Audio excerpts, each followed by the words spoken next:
Assalamualaikum warahmatullahi wabarakatuh. Perkenalkan, nama saya Silvia Rahmatika dengan NIM akhir 155 dari kelas Gizi 5B.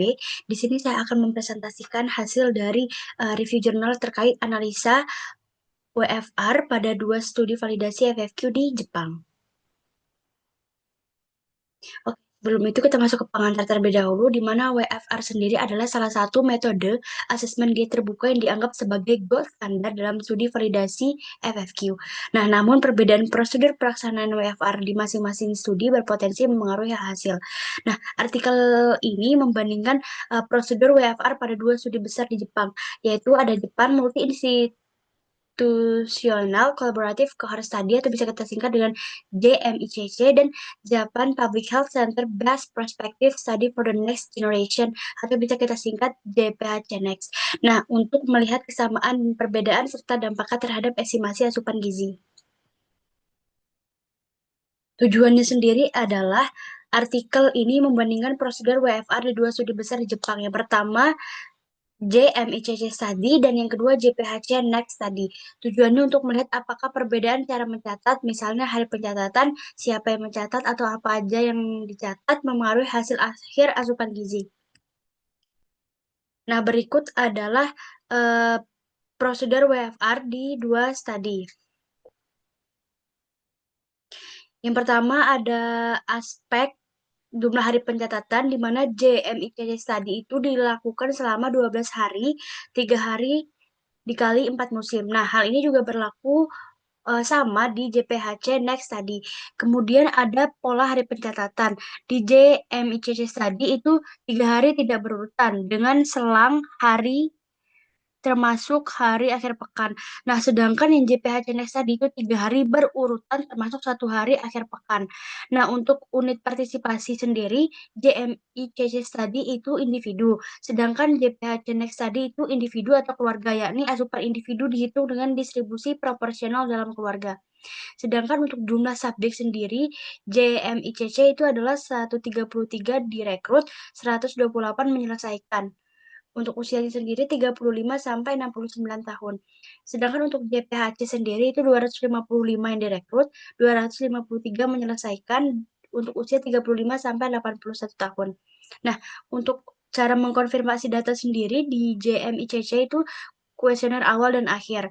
Konfirmasi itu bisa via telepon atau email, kemudian beberapa tatap muka untuk khusus survei awal. Kemudian untuk JPHC sendiri, konfirmasi tatap muka sehari setelah pencatatan selesai.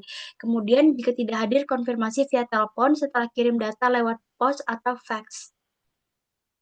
Kemudian ada pencatatan minuman. Untuk JMICC sendiri itu yang dihitung ada kuah, kaldu, sup mie, air untuk pengencer, tapi air putih tidak dicatat. Nah, sedangkan JPHC sendiri, kuah, kaldu, sup, mie, dan air pengencer itu dicatat, tapi tambahan air putih juga dicatat. Nah, berbeda dengan yang JMICC. Nah, selanjutnya ada alat bantu porsi nih. Nah, di JMICC itu yang digunakan alat bantunya ada timbangan digital, foto makanan wajib di atas alas kertas kotak-kotak, kemudian model makanan itu ada 11 item standar, misalnya nasi, daging, dan sayur, kemudian ada wadah standar. Kemudian yang untuk JPHC sendiri ada timbangan digital, foto itu opsional jika di bawah satu wawancara, kemudian model makanan 11 item, ada buklet skala nyata, kartu gambar, dan wadah standar. Kemudian ada jumlah item makanan per hari, di mana untuk JMICC rata-rata itu 56 kurang lebih 13,1 item. Sedangkan untuk JPHC rata-rata itu 58,3 dan kurang lebih 14,9 item. Jumlah hidangan per hari untuk JMICC rata-rata 16,6 atau kurang lebih 3,4 hidangan, sedangkan untuk JPHC rata-ratanya 17,8 dan kurang lebih 4,4 hidangan. Nah, untuk input dan coding sendiri di JMICC itu inputnya menggunakan Excel interface sesuai NHNS. Terus menggunakan komposisi pangan, standar table of food composition in Japan. Kemudian ada kode makanan olahan dan makanan luar dipakai jika tidak tersedia di STFC PyFref.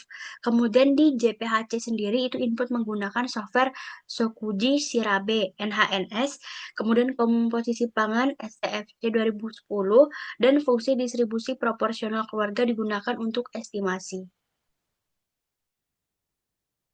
Hasilnya adalah jenis makanan penyumbang energi dan zat gizi utama sama di kedua studi meskipun urutannya berbeda.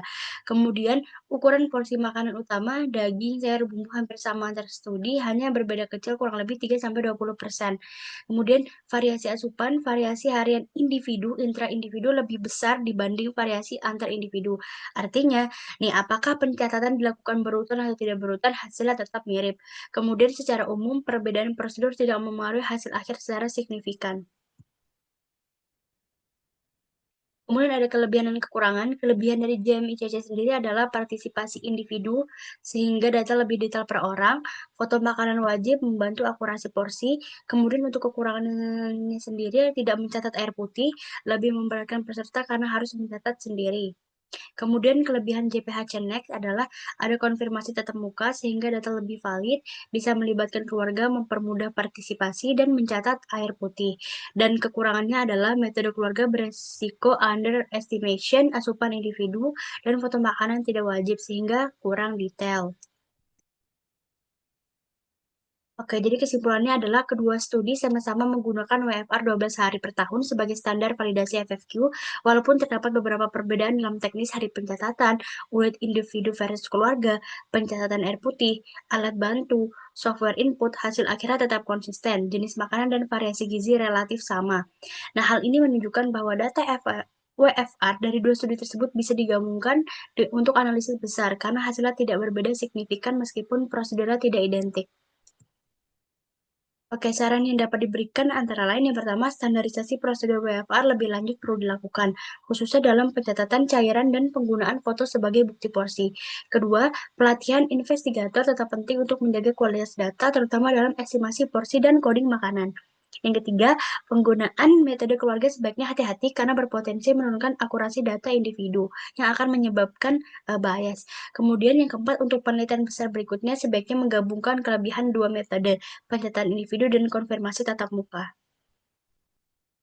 Baik, mungkin cukup sekian penjelasan dari review WFR dari saya. Kurang lebihnya saya mohon maaf. Wassalamualaikum warahmatullahi wabarakatuh.